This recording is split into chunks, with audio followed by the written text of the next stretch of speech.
I'm sorry, today is just a bit of a hard one, with the tinnitus and all. Monday was probably one of the best days I've had in a while. I had considerable periods of silence throughout the day, or very near silence. And although today is not as bad as yesterday, which was Tuesday, I've got a fairly loud hiss in my left ear still. I mean, a hiss is better than a whine, but I'd rather not even have the hiss at all. And I have achieved that recently, so it does feel like an achievement. It feels like a blessed relief. Last video, I dumped a load of facts on you really quickly, and it was really more about just spewing out things that happened rather than how it affected me and how I grew and changed through it. So we're going to go through again some of the stuff I mentioned a bit more thematically and in more detail. We're going to start with my new church. Towards the end of my time at university, just around either just before or just after I graduated, I really started to fall out of love. I really started to fall out of love with my local church. I'd been in it for some time, and when they first started it, the pastor had been this dynamic young man who had visions to do loads of things. He had big dreams, he would say. And he made a point of moving the church out of this rural area where it had originally been planted, more centrally into the city. And that kind of coincided with a split from the church that planted it because there was some arguments over financing. And I don't know the details, but it sounded like they wanted the smaller church plant to subsidize a larger inner city church, which actually is pretty common in the Church of England. You get lots of these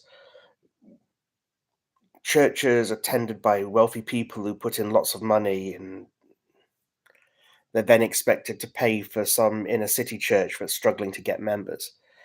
Um, but he wasn't happy with it, and he had big visions and big dreams of doing lots of work in the inner city. Um, I mean, I'm trying to remember stuff. I remember being marched around, well, not marched around, being shown around the building, touring the building, the new church in the inner city.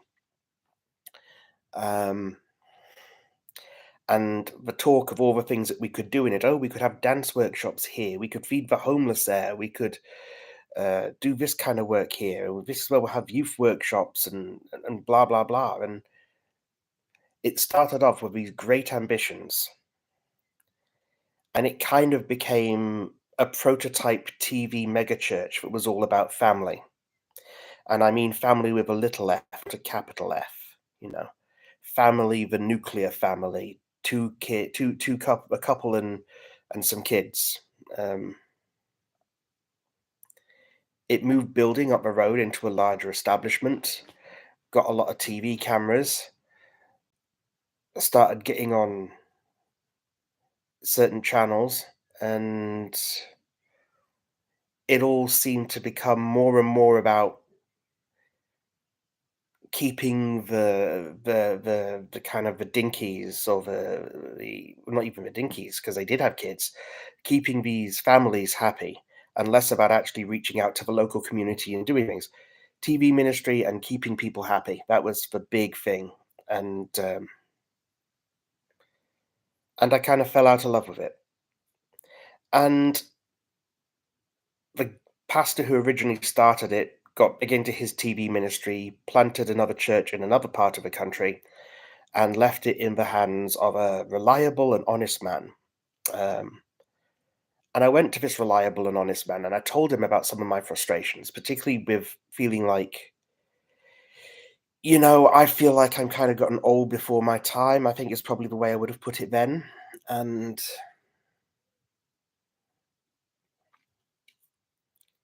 didn't really jibe with this whole feeling of like a family driven church. Um, It felt like we weren't really making a difference to the local community. We weren't engaging. We'd become insular and inward looking because of it. Um,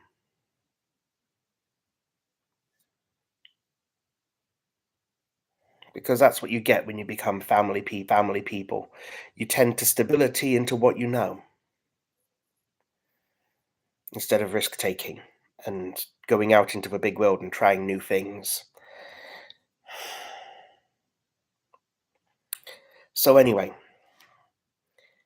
he was actually very sympathetic and understanding, and he said to me, "Look, if this is the way you really feel, maybe this isn't the church for you, and we accept that, and we support you in that. And may I make a suggestion that this other church, ironically, the church that originally planted this church, might be better for you. They have an active young adults ministry. They're very active in some charity projects in the local community. Maybe you would find you were more able to engage in this other church, the one that originally planted us." And so I went there. They had a young adults meeting. Like I say, I was around 25 at the time, which was comfortably in the middle of their uh, kind of expectations.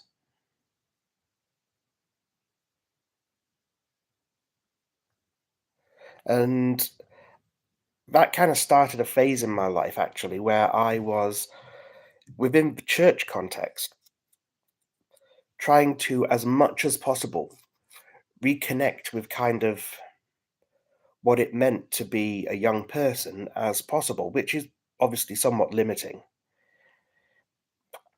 I wanted to see if God had said to me that the impossible was possible and there really was a way to wind back the clock,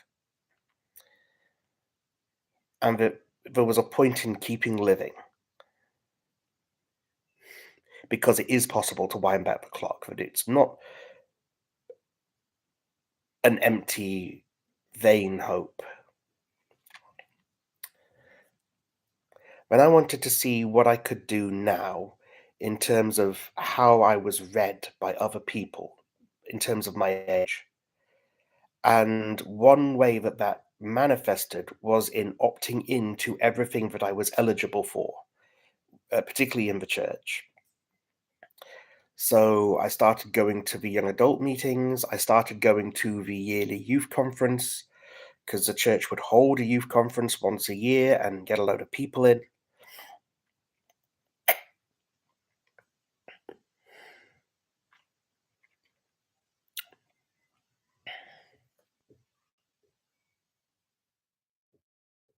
And yeah,